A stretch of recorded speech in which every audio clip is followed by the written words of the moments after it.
Le ministère fédéral des Finances engage régulièrement des maisons de sondage pour déterminer ce que les Canadiens pensent de l'économie et fait faire des sondages maison.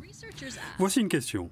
Si vous pensez aux défis auxquels le Canada fait face, auxquels faudrait-il le plus s'intéresser?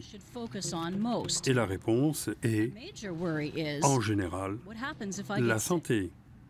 En cas de crise cardiaque, un appel au 911 permet une intervention rapide. Mais à part ça, la santé inquiète beaucoup de gens. Selon les études, avant la criminalité et l'immigration, avant les impôts ou l'environnement, les Canadiens sont surtout préoccupés par la santé. Les provinces règnent en maître dans le domaine de la santé. Et c'est l'un des grands problèmes au Canada. Parce que la santé dépend des politiciens qui ne font que passer, qui n'aspirent qu'à être réélus et qui ne sont pas compétents pour administrer une organisation de plusieurs milliards de dollars, ce que représente le budget de la santé. Est-ce le Canada que nous voulons? Nous sommes passés d'une situation où les gouvernements fédéraux et provinciaux se partageaient les coûts à 50-50 à une situation où les provinces assument progressivement davantage sans avoir des moyens équivalents au fédéral. La population est vieillissante. Selon des estimations officielles, les Canadiens qui sont dans la vingtaine vivront jusqu'à 90 ans. De plus en plus de Canadiens se demandent comment cela se passera et qui paiera. La génération du baby-boom a eu 65 ans en 2011 et on estime qu'aujourd'hui, 9 millions de Canadiens en font partie. Chaque année, 400 000 Canadiens viennent grossir les rangs des personnes âgées. On s'enorgueillit de l'assurance santé pour les personnes âgées, mais la recherche indique que nous tirons maintenant de l'arrière. Le rapport sur la compétitivité dans le monde, auquel a participé le Conference Board, établit le classement des pays. Les Canadiens ne voient pas de problème, mais à l'analyse, on se rend compte que le Canada n'est pas dans les premiers de classe. En santé et en instruction au primaire, nous sommes 7e derrière la Belgique et la Finlande, derrière Singapour et la Nouvelle-Zélande. Sur le plan politique, nous avons eu du mal à régler certaines des questions fondamentales associées aux soins de santé. C'est un petit peu comme si l'on se brûlait instantanément à leur contact. C'est très inégal d'une province à l'autre et même d'une région à l'autre. Ça ne devrait pas être ainsi. Nous avons payé pour avoir un système universel et nous devrions tous en profiter. Dans certaines provinces, au Nouveau-Brunswick, les choses vont déjà très mal. Un ancien directeur régional de la santé a lancé un appel à l'aide dans un tweet disant que les hôpitaux étaient remplis à 110% et que les urgences débordaient. Et ça ne va pas en s'améliorant. La Chambre des communes a envisagé des réformes à la petite semaine, prévoyant notamment la nomination d'un ombudsman en santé. Le projet de loi n'a jamais été débattu. Il faut d'abord consulter les spécialistes et attendre leur diagnostic après les tests. Et puis on est mis sur une liste d'attente et après l'intervention, il y a la rééducation. Des gens attendent de retourner chez eux. Le gouvernement a adopté de nouvelles règles pour rappeler les médicaments non sûrs dans la loi Vanessa, du nom de la fille d'un député conservateur morte à cause d'un médicament vendu sur ordonnance pour traiter un trouble de l'alimentation. Il faut se demander comment les compagnies pharmaceutiques s'en sortent. Elles ont du pouvoir et de l'influence, elles font partie des grandes compagnies au monde et n'ont pas de loyauté nationale. Un comité sénatorial a proposé d'importantes réformes au sujet des médicaments sur ordonnance, de la surmédication, de l'amélioration des essais et de la maîtrise des pénuries de médicaments. Il est présidé par le docteur Calvin Ogilvie. C'est un système très inefficace et il n'y a eu quasiment aucune innovation au Canada en 30 ans en ce qui a trait à la prestation des soins de santé. Il y a beaucoup de médicaments, de laboratoires, mais il n'y a pas d'innovation au sein du système de santé. Si vous avez un seul problème de santé et si c'est une urgence, alors il vaut mieux être au Canada. Et dans tous les autres cas, nous ne ne sommes certainement pas à la hauteur. Il faudra plus d'un cycle électoral pour parvenir au genre de changement qu'il faut apporter au système de soins de santé.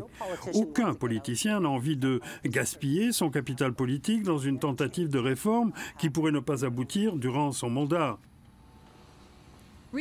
La recherche indique que les temps d'attente aux urgences sont supérieurs à ceux de pays ayant une assurance santé.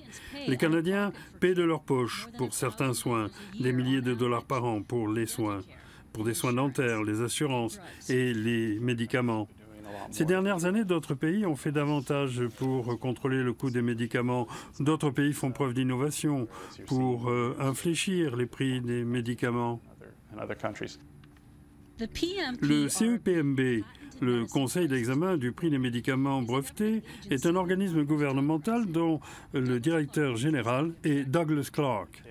Le Royaume-Uni, l'Italie, la Suède, la Suisse et la France ont tous des médicaments brevetés qui coûtent moins cher qu'au Canada. De combien? 17 à 37% de moins. C'est beaucoup, oui, effectivement.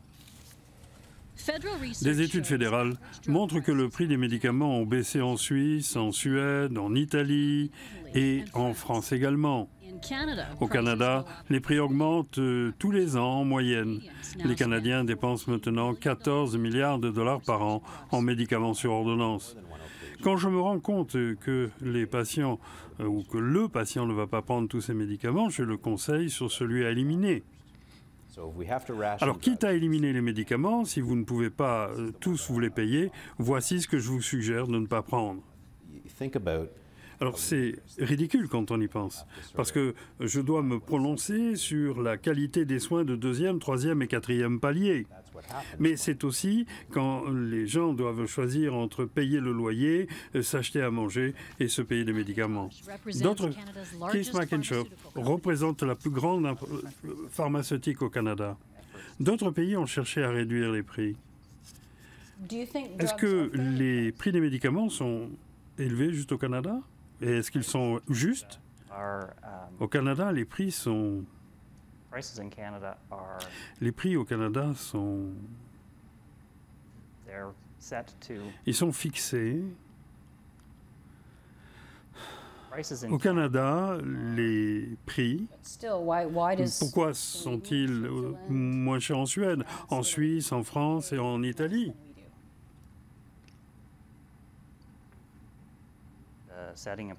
La tarification est quelque chose de complexe qui tient compte de très nombreux facteurs. Il faut considérer non seulement le coût et le prix des médicaments, mais la valeur qu'ils représentent pour le système de santé. Quel a été le chiffre d'affaires de l'industrie l'an dernier, l'industrie des médicaments? Je ne sais pas, je n'ai pas la réponse. Les dépenses au titre des médicaments vendus sur ordonnance ont augmenté de 160% depuis l'an 2000 par rapport au poids de l'économie. Et qu'est-ce qui empêche le gouvernement de légiférer pour infléchir les prix puisqu'il le peut? Une simple série de réunions? Ce n'est pas à moi de le dire. Il y a des choses à faire, mais je ne suis pas autorisé à sortir des limites de mon mandat. Il y a des choses que nous pourrions faire chez nous.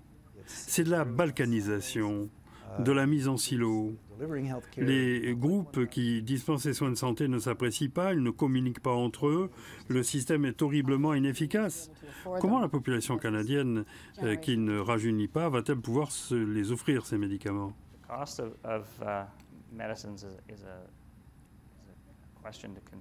Il faut certes réfléchir sur le coût des médicaments,